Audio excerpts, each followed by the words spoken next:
किसान विरोधी नीतियों के खिलाफ राष्ट्रीय किसान महासंघ ने आज ज्ञापन सौंपा है कलेक्टर को प्रधानमंत्री नरेंद्र मोदी के नाम से। और इनकी आपत्ति कई बिंदुओं को लेकर है। 3 अध्यादेश हैं जिनके खिलाफ किसान परेशान हो रहे हैं और कई मांगे और भी हैं जिसमें पेट्रोल डीजल की कीमतें भी शामिल हैं। हम बात कर रहे हैं राष्ट्रीय किसान मजदूर महासंघ के प्रदेश उपाध्यक्ष ओम प्रकाश राजौरिया जी से। क्या अध्यादेश हैं जिनसे आपत्ति है किसानों को?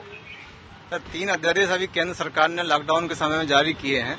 उन तीनों में यह है कि सबसे पहला तो यह है कि फार्मर से ट्रेड एंड कॉमर्स, जिसके तहत किसान का जो माल है मंडियों के बाहर लिया जाएगा, खरीदी की जाएगी। लेकिन उसमें एक सबसे बड़ी बात क्या करी है सरकार ने कि एमएसपी का कोई उसमें से गारंटी नहीं है। चाहे किसान का माल कोई 100 रुपए क्विंटल ले ले, चाहे 1000 रुपए ले ले, चाहे किसी भी रेट पे ले ले। तो सबसे पहला सरकार को उसमें गारंटी रेट एमएसपी की गारंटी देना चाहिए था, जब भी किसान का माल उचित रेट पे बिक पाएगा। दूसरा इन्होंने क्या किया है कि आवश्यक वस्तु अधिनियम में 1955 अधिनियम में बदलाव किया है।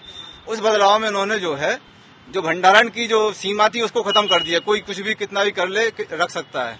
अब उसमें जो छोटे किसान हैं वो अपनी फसल जैसे ही आती है उनको तमाम ऋण चुकाने होते हैं, पेमेंट करने होते हैं किसानों के, मजदूरों के। तो वो अपना भंडारण कैसे कर सकते हैं? वो नहीं कर पाएंगे। तो उनको अपना माल सस्ते में बेचना पड़ेगा, जिसका फायदा सीधा व्यापारियों को और कंपनियों को मिलेगा। तीसरा इन्होंने जो किया हुआ है कॉन्ट्रैक्ट फार्मिंग पर ध्यान दिया है। तो कॉन्ट्रैक्ट फार्मिंग जो है विदेशों की नीति है ये, जहाँ पर कि 5000 10,000 एकड़ में खेती होती हैं और वहाँ पर जो है खेती एक व्यवसाय है। वहाँ पे खेती जीवन यापन करने का काम नहीं है। भारत में खेती अलग तरीके की, क्योंकि यहाँ पे खेती का अनुपात और जनसंख्या अलग तरीके की है, विदेशों में अलग तरीके की है। इसलिए ये तीनों अध्यादेश जो है किसान विरोधी हैं, इनको वापस किए जाए और किसान संगठनों से सलाह मशवरा करके सरकार उचित तरीके से इनको दोबारा लागू करे तो बहुत बेहतर होगा और किसानों को कर्ज मुक्त करने की दिशा में प्रयास करे और सही चारे जारी करे। और क्या मांगे रखी हैं?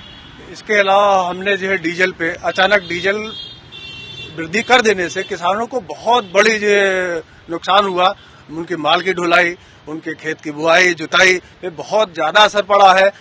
बिना कोई किसान संगठनों से इन्होंने सलाह लिए बिना अध्यादेश जारी कर दिया, जिससे किसान बहुत पीड़ित हैं। और इसी संबंधित में हमने अभी कलेक्टर को ज्ञापन सौंप के आए। अगर ये मांगे नहीं मानेंगी तो आगे क्या करेंगे? तो हम लोग बड़ा आंदोलन करने की तैयारी में हैं। क्या रणनीति है आगे?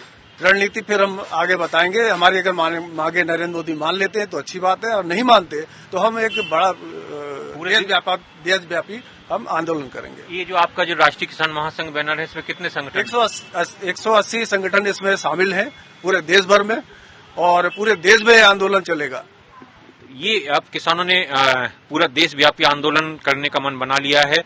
ये तीनों अध्यादेश वापस लिए जाएं, पेट्रोल डीजल की कीमतें कम की जाएं और किसानों को कर्ज मुक्ति की दिशा में और C20+50% जो स्वामीनाथन फॉर्मूला था उसके आधार पर इनकी मांगे हैं कि किसानों को कर्ज मुक्ति की दिशा में सरकार आगे कदम बढ़ाए, वरना किसान पूरे देश में एक साथ आंदोलन करेंगे। कैमरामैन दीपक पाटीदार के साथ कौशल किशोर चतुर्वेदी, स्वराज एक्सप्रेस, भोपाल।